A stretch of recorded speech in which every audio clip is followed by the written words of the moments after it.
Assalamualaikum warahmatullahi wabarakatuh. Selamat pagi anak-anak. Bagaimana kabarnya kalian semuanya? Mudah-mudahan dalam keadaan sehat. Baiklah, sebelum kita melanjutkan pembelajaran, kita awali dengan berdoa bersama dengan membaca basmalah terlebih dahulu. Bismillahirrohmanirrohim. Baiklah anak-anakku sekalian, minggu yang lalu kita sudah membahas tentang perwujudan Pancasila sebagai dasar negara dan pandangan hidup bangsa, di mana kedudukan Pancasila sebagai dasar negara dan pandangan hidup bangsa telah melalui berbagai pengalaman sejarah yang memiliki tujuan akhir mengubah Pancasila sebagai dasar negara.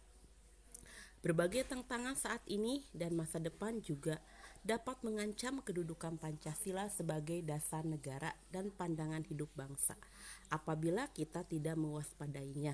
Contohnya dengan keadaan sekarang ini, di keadaan pandemik, kalau kita tidak waspada, kalau kita tidak mengamalkan nilai-nilai Pancasila, pasti Pancasila akan tergeser dengan keadaan semacam ini. Karena kenapa? Misalnya dengan adanya kita di lockdown, tidak boleh bertemu dengan orang, harus jaga jarak, itu kan perbuatan seperti itu kalau di dalam Pancasila itu sudah bertentangan sekali, sehingga kita harus selalu waspada ya dalam menyikapi berbagai macam hal ya. Baiklah, kita lanjut dengan pembelajaran kita sekarang di pertemuan ketiga, yaitu tentang dinamika nilai-nilai Pancasila sesuai dengan perkembangan zaman. Baiklah, hakikat ideologi terbuka. Menurut Kamus Besar Bahasa Indonesia, ideologi diartikan sebagai kumpulan konsep bersistem yang dijadikan asas pendapat yang memberikan arah dan tujuan untuk kelangsungan hidup. Sebagian ideologi negara, Pancasila merupakan gagasan atau ide-ide yang dijadikan pedoman atau arahan dalam mencapai cita-cita bangsa. Perbedaan ideologi terbuka dengan ideologi tertutup. Ideologi terbuka adalah ideologi yang mampu mengikuti perkembangan zaman dan bersifat dinamis atau merupakan suatu sistem pemikiran terbuka yang merupakan hasil konsensus dari masyarakat itu sendiri. Nilai-nilai dari cita-citanya tidak dipaksakan dari luar, melainkan digali dan diambil dari satu kekayaan rohani, moral, dan budaya masyarakat itu sendiri. Sedangkan ideologi tertutup, ideologi yang ajaran atau pandangannya dunia yang menentukan tujuan-tujuan dan norma-norma politik dan sosial yang distabilkan sebagai kebenaran yang tidak boleh dipersoalkan, tetapi harus diterima sebagai sebagian sesuatu yang sudah jadi dan harus dipatuhi. Jadi intinya perbedaan ideologi terbuka dengan tertutup itu adalah kalau ideologi terbuka lebih kepada mengutamakan aspirasi masyarakat, sedangkan kalau ideologi tertutup itu adalah ideologi yang dipaksakan dari penguasa ya, atau yang disebut dengan otoriter. Keterbukaan ideologi Pancasila mengandung nilai-nilai. Yang pertama ada nilai dasar. Nilai dasar ini hakikatnya tercantum di dalam sila Pancasila, yaitu ketuhanan yang Maha Esa, kemanusiaan yang adil dan beradab, persatuan Indonesia, kerakyatan yang dipimpin oleh hikmat kebijaksanaan dalam permusyawaratan perwakilan, serta dengan mewujudkan keadilan sosial bagi seluruh rakyat Indonesia. Yang kedua, nilai instrumental.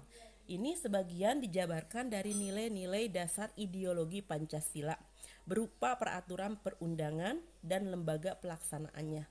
Misalnya Undang-Undang Dasar Negara Republik Indonesia tahun 1945, ketetapan MPR, undang-undang, serta peraturan perundang-undangan yang lainnya. Dan yang ketiga adalah nilai praktis. Kalau nilai praktis ini adalah realisasi dari nilai-nilai instrumental berupa suatu pengalaman nyata dalam kehidupan sehari-hari dalam masyarakat. berbangsa dan bernegara. Ini nilai realisasi ini praktis, inilah penjabaran nilai Pancasila yang senantiasa berkembang dan selalu dilakukan dapat dilakukan perubahan dan perbaikan sesuai dengan perkembangan zaman. Pancasila sebagai ideologi terbuka secara struktural memiliki 3 dimensi. Yang pertama adalah dimensi idealisme yang bersumber pada filsafat Pancasila. Ya, bersifat sistematis, rasional dan menyeluruh. Yang kedua, dimensi normatif. Dimensi ini mengandung pengertian bahwa nilai yang terkandung dalam Pancasila perlu dijabarkan dalam satu sistem norma. Artinya di sini Pancasila terkandung dalam pembukaan Undang-Undang Dasar 1945 yang merupakan tertib hukum tertinggi yang ada di negara Indonesia. Ya, sehingga ini merupakan pokok kaidah negara yang fundamental. Dan yang ketiga, dimensi realitas. Dimensi ini mengandung bahwa suatu ideologi harus mampu mencerminkan realitas kehidupan yang berkembang dalam masyarakat. Pancasila memiliki keluasan yang memungkinkan adanya pengembangan pemikiran-pemikiran baru yang relevan tentang dirinya tanpa menghilangkan atau mengingkari hakikat yang terkandung dalam nilai-nilai dasarnya. Sehingga Pancasila harus mampu dijabarkan dalam kehidupan masyarakatnya secara nyata, baik dalam kehidupan sehari-hari maupun dalam penyelenggaraan negara.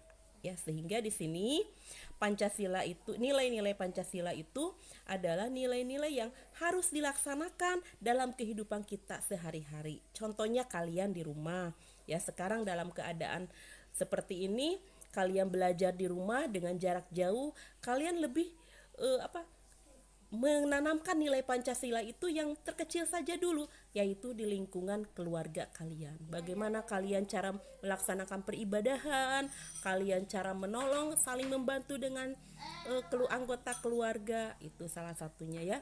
Mungkin itu yang bisa Ibu sampaikan di materi ini. Mudah-mudahan apa yang Ibu sampaikan bermanfaat, dan manfaat dari pembelajaran kita hari ini adalah kalian bisa menjadikan kehidupan kalian itu lebih baik, ya, lebih perbuatan kalian itu lebih mengacu kepada perbuatan yang positif, ya. Itu saja yang bisa Ibu sampaikan. Mudah-mudahan bermanfaat, dan tugas yang Ibu berikan yaitu tugas mandiri 1.3 di halaman 19. Silakan kalian kerjakan di buku tulis dan dikumpulkan, dikirim melalui WA group. Ya, kita tutup dengan membaca hamdalah bersama-sama. Alhamdulillahirabbil alamin. Terima kasih. Wassalamualaikum warahmatullahi wabarakatuh.